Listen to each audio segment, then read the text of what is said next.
إني عبد الله آتاني الكتاب وجعلني نبيا وجعلني مباركا أينما كنت وأوصاني بالصلاة والزكاة ما دمت حيا.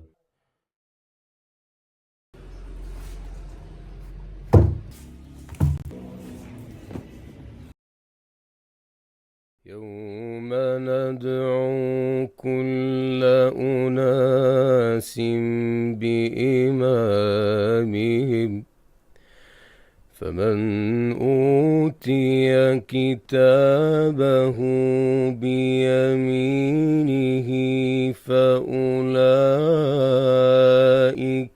يقرؤون كتابهم ولا يظلمون فتيلا.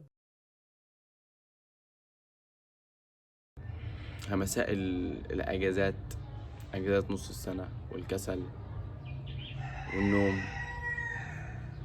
بقالي غالبا كده حوالي 10 أيام تقريبا مش بنزل فيديوهات، مع إني في حاجات كتير ببقى متحمس ليها، ومتحمس إن أنا أعملها. حاجات زي التصوير، زي إني أشتغل جنب المذاكرة، حاجات زي المذاكرة في فترات معينة ببقى عايز أعملها، بس مش قادر أبدأ فيها، وحتى لو بدأت فيها ببقى مش قادر أكمل فيها أو مش قادر أخلصها لحد النهاية. يعني اللي لقيته إن أنا غالبا ببقى مستني لحظة معينة، يعني ببقى مستني لحظة كده فيها إحساس كامل، فيها فيها وضوح كده للفكرة بشكل كامل، فيها لحظة كده تكون مثالية كده أعمل فيها كل حاجة بالشكل المثالي وأخلص فيها كل حاجة زي ما أنا عاوز. ولقيت إن أنا شخص بحب النتائج فشخ. أنا مش بحب إن أنا أعمل الحاجة قد ما أنا بحب النتيجة بتاعتها، يعني فاهم. ويعني ده دخل يعني اللي لقيته إن أنا أنا عاوز أعمل الحاجة، يعني بس لازم يكون تديني ضمان كده ان انا الحاجه دي لما اعملها هاخد النتيجه الفلانيه اللي انا عاوزها. ويعني بنسبه كبيره الحياه الدنيا مش بتديك اللي انت عايزه. يعني الحياه بطبعها ما فيهاش ضمانات، ما فيش ضمان معين ان انت لو عملت حاجه معينه هتاخد النتيجه المعينه. يعني لقيت ان من الحاجات اللي ليها دور غبي في الحاجات دي هي فكره السوشيال ميديا الريلز دي حاجه وسخه حرفيا. يعني فكرة ان انت قاعد بتشوف مثلا في دقيقتين واحد وصل جاب مثلا مركز معين، واحد حقق انجاز معين، واحد بيلخص لك في فيديو 10 دقايق ازاي دخل طب في ثانوية عامة، اللي هو انت بتشوف بس النتيجة. ويعني بما اني انا مستني ضمان معين، انا مستني نتيجة معينة لازم تتأكد لي 100% ان انا هاخدها لو اشتغلت. وفي نفس الوقت الحياة نفسها ملهاش ضمانات، مش بتديك الضمان ده. فقشطة انا مش هشتغل، فانا مش هبدأ. يعني كنت بدور على شوية حلول، يعني او شوية افكار ايه المشكلة دي جاية منين.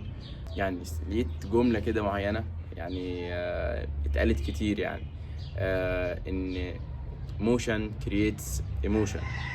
ان الحركة بتخلق الاحساس. يعني فكرة ان انا مستني احساس معين نابع من مثالية جوايا، ان انا لازم اخلي كل حاجة مثالية. فبما ان الاحساس المثالي ده مش جاي، فانا مش هبدأ غير لما يجي. اللفة العبيطة دي كلها ان انا مستني احساس عشان ابدأ، بس الاحساس ده مش هيجي فانا مش هبدأ. ف فلا فاكتشفت ان الحركة هي اللي بتخلق الاحساس. عشان احس الاحساس المعين ده ب... اللي انا مستنيه لازم ابدا الاول. يعني رغبتي او الحماس بتاعي مش هيجي غير لما ابدا اشتغل او ابدا انفذ فعلا على ارض الواقع.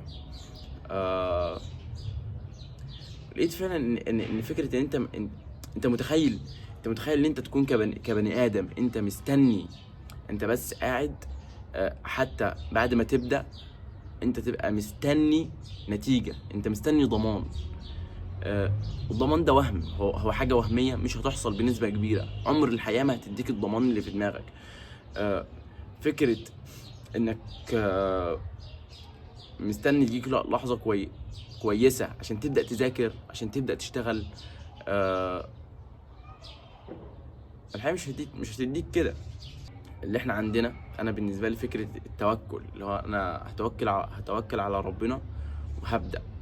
لان انت ما تستحقش تاخد حاجه معينه بالشكل اللي هو ايه، اللي هو بالشكل اللي هو في دماغك، اللي هو الاستحقاق الغير مبرر. فعارف فكره اللي هو انت، انا هبدا اذاكر مثلا مذاكره، انا هبدا اذاكر.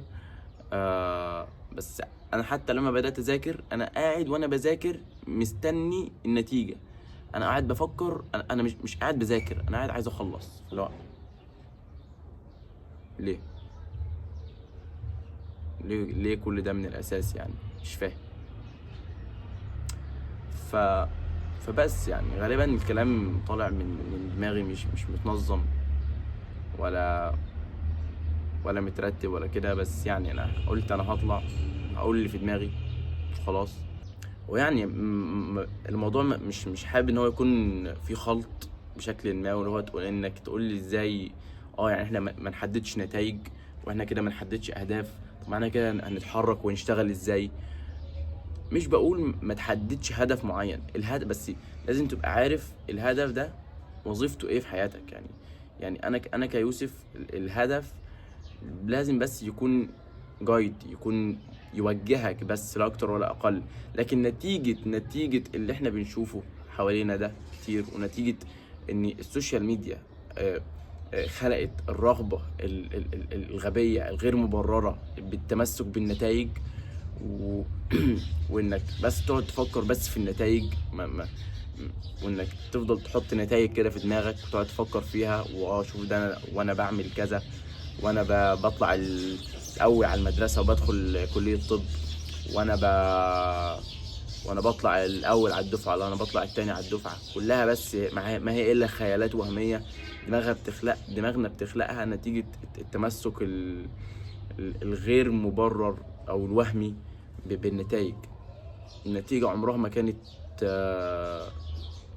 حاجه انا اقعد افكر فيها ليل نهار. انا النتيجه دي بحطها وبتوكل على ربنا، ببدأ اشتغل واشوف الحياة هتوديني فين. ببدأ وبعدين الاحساس هيجي،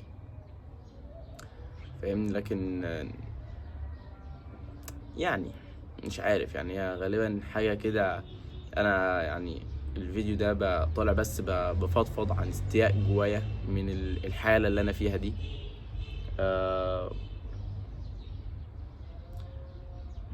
بس يعني ما عنديش كلام تاني اقوله.